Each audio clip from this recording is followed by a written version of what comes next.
Hello केसी की आज की प्रोग्राम की हमारा मेहमान है दी टाइम्स ऑफ इंडिया मुंबई की असिस्टेंट एडिटर मोहम्मद वाजिउद्दीन। और वाजिउद्दीन साहब का और एक आइडेंटिटी भी है, वो एक ऑथर भी है। और हाल ही में उनका एक बुक पब्लिश हुआ अलीगढ़ के ऊपर, अलीगढ़ मुस्लिम यूनिवर्सिटी जी, द मेकिंग ऑफ इंडियन। तो it's a blessing to have Wajiuddin साहब इन आवर प्रोग्राम। सर, हमारे प्रोग्राम में आपका बहुत स्वागत है। बहुत बहुत शुक्रिया मुझे इस प्रोग्राम में लेने के लिए। जी, जी। सर, आपका जो अभी जो बुक पब्लिश हुआ Aligarh, the making of Indian Muslim. जी, जी। यस। जी, तो the making of Indian Muslim ये टाइटल कहाँ से आया?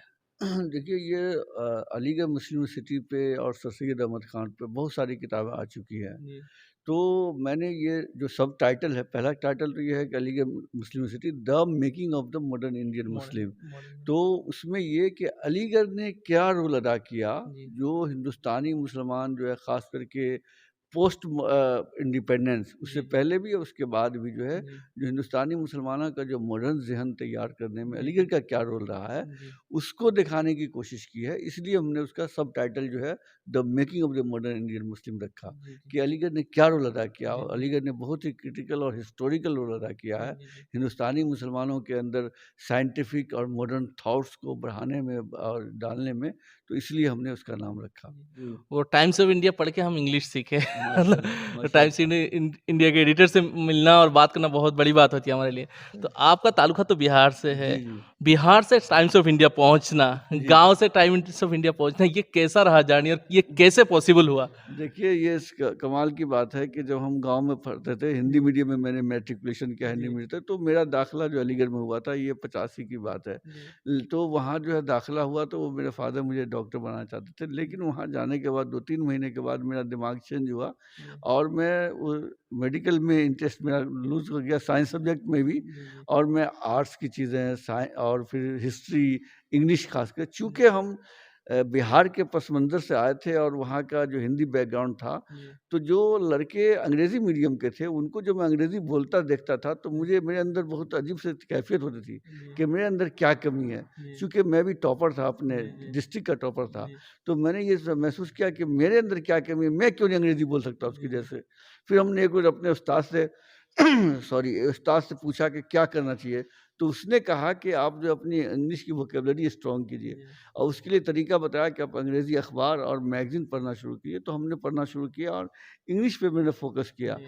तो उसके लिए बड़ी मेहनत करनी पड़ती है, जो हिंदी मीडियम से आपकी ज़ुबान नहीं है, आपकी मादरी ज़ुबान नहीं है, आपके घर की ज़ुबान नहीं है, कोई नहीं पढ़ता आपके जी, जी, जी। अतराफ़ में। तो उसके लिए बड़ी मेहनत करनी पड़ी, वोकैब्युलरी स्ट्रॉन्ग किया, फिर अखबार पढ़ना शुरू किया सीरियसली, किताबें पढ़नी शुरू की। और ये तो बहुत बाद की बात है कि जर्नलिज़्म जो है वो दिमाग में आया कि जी, मुझे जी। जर्नलिस्ट बनना चाहिए। जी। फिर लिखना शुरू किया जी। और मैंने लेटर्स लिखना शुरू किया, लेटर्स टू द अच्छा, एडिटर, अच्छा। Mainly in times of India. चूँकि मैं अलीगढ़ में ज़्यादा दिन रह नहीं पाया, सिर्फ 3 साल था, तो वहाँ से फिर पटना चला गया। जी। वहाँ से मैंने ग्रेजुएशन की, उसी दौरान हमने लेटर्स लिखना शुरू किए अच्छा। और अखबार में बहुत लेटर्स लिखे। तो हमारे कुछ साथियों ने कहा कि तुम्हारे अंदर एक नैक है जर्नलिस्ट बनने की, तो गो फॉर दिस। तो फिर हमने जो है इसकी तरफ कोशिश की, फिर दिल्ली गए, फिर बॉम्बे गए, बहुत जी। लंबी कहानी है। जी। लेकिन मकसद यही है कि एक जुनून पैदा कर दिया। अच्छा। एक जुनून हो गया कि मुझे अंग्रेज़ी सीखना और उसके बाद फिर जर्नलिज़्म में जाना है। अच्छा। तो जर्नलिज़्म में आए तो सबसे पहले एशियन एज गए, फिर इंडियन एक्सप्रेस पे गए, फिर टाइम्स ऑफ इंडिया आए। अच्छा। तो ये सिलसिला चलता तो रहा। आपका शुरुआती मतलब बड़े पेपर से एशियन एज हाँ, मतलब हाँ, वो भी एमजे बहुत अकबर बड़े, साहब के हाँ, शायद थे। एमजे अकबर हमारे गुरु थे और जी। हैं, तो उनका पेपर था और नया पेपर था। तो नए पेपर में ये मैं तमाम यंग जर्नलिस्ट को जो बनना चाहते हैं, जी। उनसे बताना चाहता हूँ कि कोशिश करो कि जो छोटा पेपर मतलब ये रहे और जहाँ काम करने का मौका मिले। ये नहीं जी। कि बड़ा ब्रांड के पीछे जी, जी, भागो, जी। तो नहीं होता है। आप छोटी जगह में रहेंगे तो ज़्यादा काम करने का, सीखने का मौका जी, मिलता है। जी। तो हमने वही शुरू किया कि नया पेपर था, वहाँ बहुत काम करने का मौका था। हर तरह की चीज़ करते थे, यंग थे, बिल्कुल एनर्जेटिक थे। जी। हमारी छोटी टीम थी, तो दिन-रात दौड़ते थे और नई-नई चीज़ सीखने का मौका मिलता था।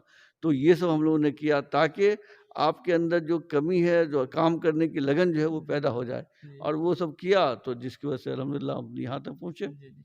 हिंदी मीडियम से जाके टाइम्स ऑफ इंडिया में काम करना ये अपने आप में एक बड़ी बात होती है। आज भी इंग्लिश को ऐसे दिखा जाता है कि मतलब एक स्किल है, हाँ, लैंग्वेज नहीं। जिसको हाँ। इंग्लिश आता है, उसको सब कुछ आता है।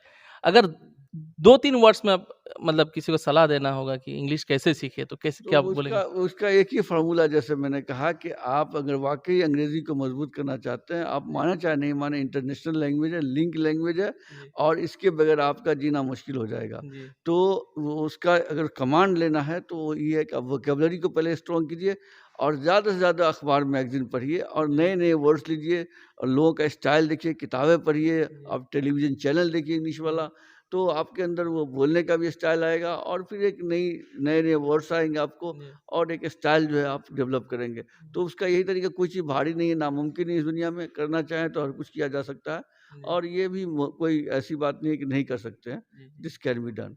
सर, अभी इलेक्शन का माहौल था हुँ। और आप टाइम्स ऑफ इंडिया में काम कर रहे हैं, इलेक्शन की वगैरह मतलब ऐसे क्वेश्चन अगर नहीं पूछेंगे तो भी ये एक हुँ। अधूरा रह जाएगा इंटरव्यू। हाँ। इलेक्शन के पहले आपको पता था ये 4 स्टेट्स में बीजेपी और फिर पंजाब में आप आने वाला है, ऐसे कुछ प्रेडिक्शन नहीं, आप नहीं, कर देखिए पाए थे? प्रेडिक्शन तो नहीं था, लेकिन जिस तरह से चल रहा था, तो जी, कहीं न कहीं हमें यूपी के बारे में तो इतना था जी, कि जिस अंदाज़ में कैंपेनिंग की गई और जी। कैंपेन किया बीजेपी ने, हुँ, हुँ। तो ये तो समझ में आ रहा था कि भले स जो जो कुछ भी कहे, जी। या अखिलेश कितना भी कहें, लेकिन ये है कि बीजेपी आ जाएगी, चूँकि माहौल ऐसा बन गया है, हुँ, हुँ, और पोलराइज़ेशन इस अंदाज़ में हुआ था, तो हुँ, वहाँ आना था।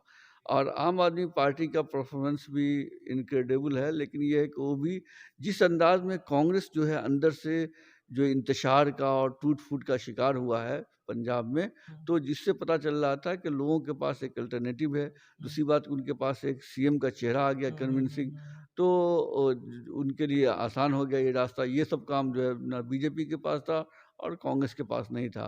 हुँ, तो ये जो है बिल्कुल लगभग वही जो प्रेडिक्शन था, जिस अंदाज में जो लोग कह रहे थे, हुँ, लगभग उसी के मुताबिक है। और फिर ये कि जो पोलराइजेशन की का पॉलिसी और हुँ, हिंदू मुसलमान के नाम पे जो कुछ चल रहा है हुँ, पिछले हुँ, कई सालों से, हुँ, तो उससे तो साफ चलता है कि आपके तमाम इश्यूज किनारे रह जाएंगे, हुँ, और लोग जो आइडेंटिटी के ताल्लुक से हुँ, और हुँ, मज़हब के नाम पे और हुँ, कास्ट के नाम पे, हुँ, इन चीज़ों पे लोग वोट करने लगे हैं। ये हुँ, कोई नई बात तो है नहीं। हुँ, हुँ, तो ये तो होना ही था, और हुँ, वो जो है हुआ है, तो हुँ, हुँ। ये कोई ज़्यादा जो है सरप्राइज़ करने वाला जो है रिज़ल्ट नहीं है। टाइम्स ऑफ इंडिया में काम कर रहे हैं। एक बोला जाता है मैंने तो कभी महसूस नहीं किया, मैंने भी काफ़ी हुँ। सारे शहरों में रहा, इंस्टीट्यूट में पढ़ा कि मुसलमानों मतलब एक डिस्क्रिमिनेशन है। आपने कभी ऐसा नहीं, महसूस किया नहीं, टाइम्स ऑफ इंडिया नहीं, में इस नहीं, नहीं, कहीं नहीं। वो जी, सिर्फ़ टाइम्स की नहीं, मैं जितने ऑर्गेनाइज़ेशन रहे, सिवाय एक आध को छोड़ के, मैंने अब तक सारे करियर जो है मैंने नॉन मुस्लिम ऑर्गेनाइज़ेशन में गुज़ारे हैं। जी, कोई डिस्क्रिमिनेशन नहीं है, कम से कम जो जहाँ डेमोक्रेटिक सिस्टम है, आपकी एबिलिटी देखी जाती है, आपकी सलाहियत, आपके अंदर जो मेरिट है,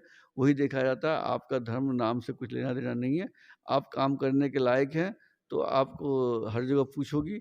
आप जो है एसेट रहिए, बनिए, और ख़ास के माइनॉरिटीज़ को इस मुल्क में ये करना पड़ेगा कि उनको अपनी सलाहियत पर भरोसा, और उनको बढ़ाना पड़ेगा, और अपनी मेरिट को बढ़ाना पड़ेगा, अपने को एसेट बना के रखना पड़ेगा। जी, अगर आप एसेट नहीं है, तो घर में भी एसेट नहीं है, बाहर भी आप एसेट नहीं रहेंगे। लायबिलिटी रहेंगे तो घर में भी लायबिलिटी रहेंगे, बाहर भी के लोग भी आपको पसंद नहीं करेंगे। इसलिए आप अपने अंदर वो सलाहियत पैदा कर लीजिए कि आपकी ज़रूरत महसूस हो। जी, जहाँ भी आप जाएँ, उनको लगे कि ये आदमी काम का है, जी। ये आदमी हमारे साथ होना चाहिए। ऐसा गलत है ये सब कहना।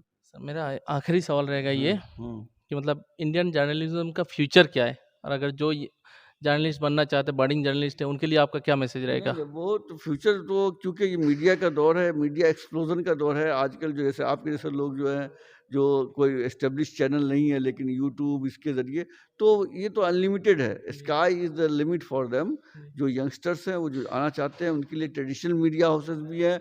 उसके अलावा खुद से भी चला सकते हैं वो, जी, अपना भी पेपर जारी जारी कर सकते हैं इफ़ दे वांट टू। और इस तरह के चैनल जो आप चला रहे हैं, उस तरह के चैनल जी, चला सकते हैं। चूँकि रिसोर्सेज़ जो है वो आने के दूसरे-दूसरे चैनल्स हो गए। अब वो ज़माना गया कि एक ही जगह जो है कोई अखबार में लिखेगा और कहीं नहीं, है प्लेटफ़ॉर्म, बहुत सारे प्लेटफ़ॉर्म हैं। जी, इसलिए यंगस्टर्स को, बडिंग जर्नलिस्ट को, और जो मीडिया से जुड़ने चाहते हैं, उन लोगों को चाहिए कि ज़्यादा से ज़्यादा मेहनत करें, जी, और वो व्हाट्सएप यूनिवर्सिटी में नहीं जाए, बल्कि किताबें पढ़े, अखबार पढ़े, मैगज़ीन पढ़े, लैंग्वेज पे कमांड ले, दुनिया को समझे, और अपने आप को अप टू डेट रखे करंट अफेयर्स से। अगर अच्छा जर्नलिस्ट बनना है तो हिस्ट्री पढ़े, पॉलिटिक्स पढ़े, ये सब करेगा तो फिर वो जो जिस प्लेटफ़ॉर्म पे भी रहेगा, वो अच्छा और कामयाब जर्नलिस्ट रहेगा। ठीक है सर, आपने हमसे बात किया इतने बिज़ी शेड्यूल से, जी, इसके लिए बहुत-बहुत शुक्रिया जी, और आपका भी बहुत-बहुत शुक्रिया। Thank you very much. जी, जी। तो ये थे आज के मेहमान वजीउद्दीन साहब। हम अगले प्रोग्राम में किसी और एक मेहमान के साथ हाज़िर होंगे, तब तक के लिए शुक्रिया।